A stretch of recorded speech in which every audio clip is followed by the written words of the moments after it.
సంక్రాంతిని పురస్కరించుకుని తూర్పుగోదావరి జిల్లా అనపర్తిలో గ్రామదేవత వీరుళ్ళమ్మ జాతర వైభవంగా నిర్వహించారు.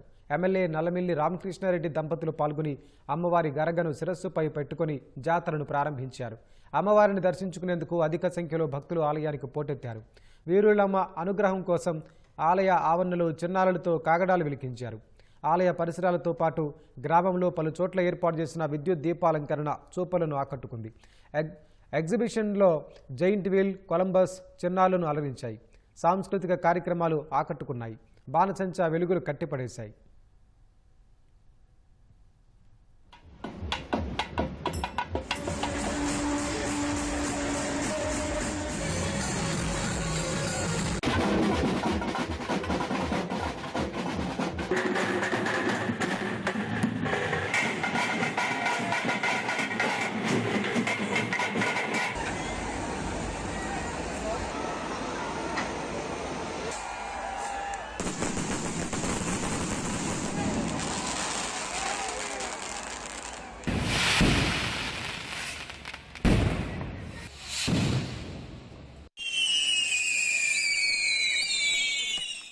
ఇక్కడ సంక్రాంతి సంబరాలు అంటే వీరుళ్ళమ్మ అమ్మవారి ఉత్సవాలు అత్యంత వైభవంగా గత ఎన్నో దశాబ్దాలుగా ఇక్కడ వీరుళ్ళమ్మ ఉత్సవం నిర్వహించడం జరుగుతూ ఉంది. అటువంటి ఉత్సవాల్లో ఈరోజు పాల్గొని అమ్మవారిని ఉత్సవాలు ప్రారంభించే ఒక మహద్భాగ్యం దక్కడం అనేది నా అదృష్టంగా భావిస్తూ మరీ ముఖ్యంగా అనపర్తి ప్రాంత ప్రజానీకం అంతా సుఖ సంతోషాలతో వెలుగొందాలని ఆ సూర్యుడిని అదేవిధంగా అమ్మవారిని కోరుకుంటూ మనస్ఫూర్తిగా కోరుకుంటూ సెలవు.